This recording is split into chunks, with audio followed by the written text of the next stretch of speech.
छत्तीसगढ़ में ईडी की ताबड़तोड़ कार्यवाही के बाद आईएएस समीर बिश्नोई को कोर्ट में पेश किया गया। इसके बाद बचाव पक्ष के अधिवक्ता विजय अग्रवाल और फैजल रिजवी ने बचाव करते हुए पक्ष रखा। मीडिया को रिजवी ने बताया कि ईडी ने 14 दिन की कस्टडी मांगी है, हमने उसका अपोज किया है।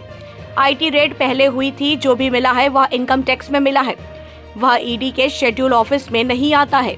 गिरफ्तारी को वकील ने गैरकानूनी बताया है।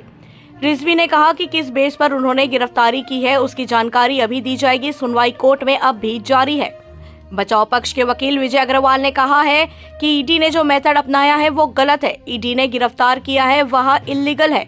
यह आईटी का मामला है, ईडी का नहीं। हमने गिरफ्तारी का विरोध किया। नहीं आई नहीं, इनकम टैक्स रेट को बताया उन्होंने अपने, और अभी वो जो उन्होंने पेश किया वो अभी हमको दे रहे हैं कॉपी।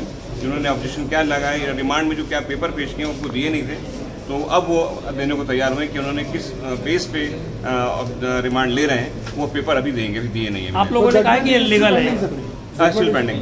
ये इल्लीगल है। आप जो रिमांड जो ली जा रही है, जो अरेस्टिंग जो इल्लीगल, और ये है कि ईडी को पावर नहीं, इनकम टैक्स को पावर है। ये हमारा मेन ऑफेंस है। तो मनी लॉन्ड्रिंग का कोई मामला है कि नहीं सर? मनी लॉन्ड्रिंग का कोई मामला है कि नहीं? मनी लॉन्ड्रिंग का मामला के केस में इन्होंने अरेस्ट किया है। यहाँ पे जो पेश किया है वो मनी लॉन्ड्रिंग के केस में ही किया है, मगर हमारा ये कहना है कि जो पैसे जो बरामद हुए हैं वो इनकम टैक्स बरामद हुए हैं, और इनकम टैक्स का ऑफेंस जो है वो शेड्यूल ऑफेंस में नहीं आता है। Thank you. Procedure is illegal. We have also pointed out that they were supposed to produce my client within 24 hours, but they have illegally detained him.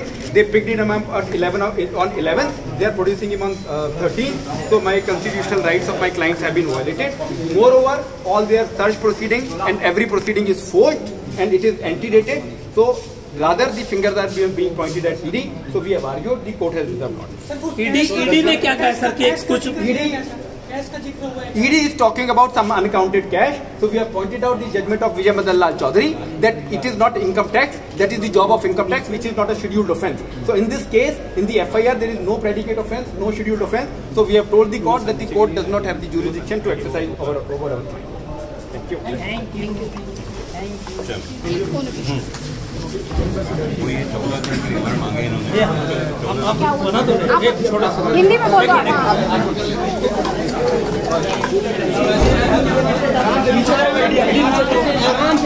रुको भाई,